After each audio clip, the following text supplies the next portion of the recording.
Mon père était très sportif, donc moi j'ai toujours pratiqué le sport avec mon papa et avec mon frère.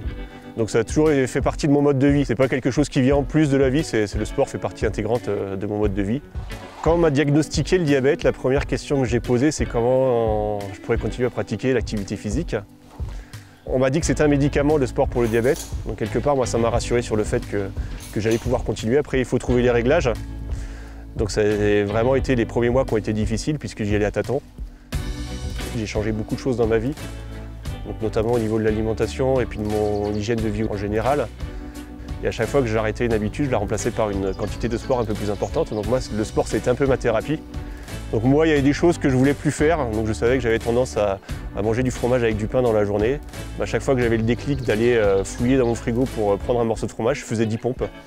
Aujourd'hui, je ne bois plus d'alcool du tout. Je me suis rendu compte qu'il y avait un certain nombre de paramètres qui avaient un impact sur la glycémie, dont l'alcool faisait partie. Donc je sortais pas mal, j'allais souvent au restaurant avec les copains. Donc c'est des activités que j'ai un peu réduites.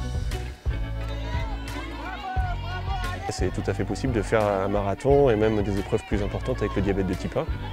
Ça prend du temps au début de trouver les bons réglages. Une fois qu'on a les protocoles en place et qu'on s'entraîne au quotidien, le diabète finalement n'est qu'un paramètre parmi un nombre de paramètres importants qui permettent de courir un marathon. 3h05 à la montre. J'ai fait 3h. J'ai des crampes depuis le 35e kilomètre. Mais content, ça va. Tu t'accroches et t'es fier de t'accrocher, quoi. Même quand c'est dur. Et je pense que le fait qu'on soit 17, tout le monde entraîne un peu tout le monde. Et moi, ça, je trouve sympa en fait, d'être dans une asso, c'est que t'as un peu de tous les niveaux et chacun va aider un peu les autres et ça va se motiver, il va y avoir de l'émulation, on va s'encourager, on va se donner quelques conseils aussi parce que courir avec le diabète, c'est pas toujours facile. Je pense que la première étape pour avancer, c'est de trouver des gens positifs. Et à partir du moment où on s'est entouré de gens positifs et qui pensent que tout est possible, on va commencer à y croire aussi. Et on sait où on va et puis on a des exemples au quotidien qui nous permettent d'aller dans la bonne direction.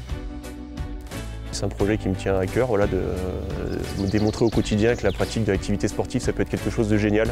C'est pour ça que j'aime courir en pleine nature, que j'aime faire du trail. En fait, quand je vais faire du sport, j'ai pas l'impression d'aller faire du sport. Aujourd'hui, ça fait partie intégrante de ma vie, ça fait partie d'une activité de mon quotidien. Ça nous permet aussi de temps en temps de retrouver ces espaces de calme. Et je pense qu'on a besoin de ces espaces de calme pour se sentir serein.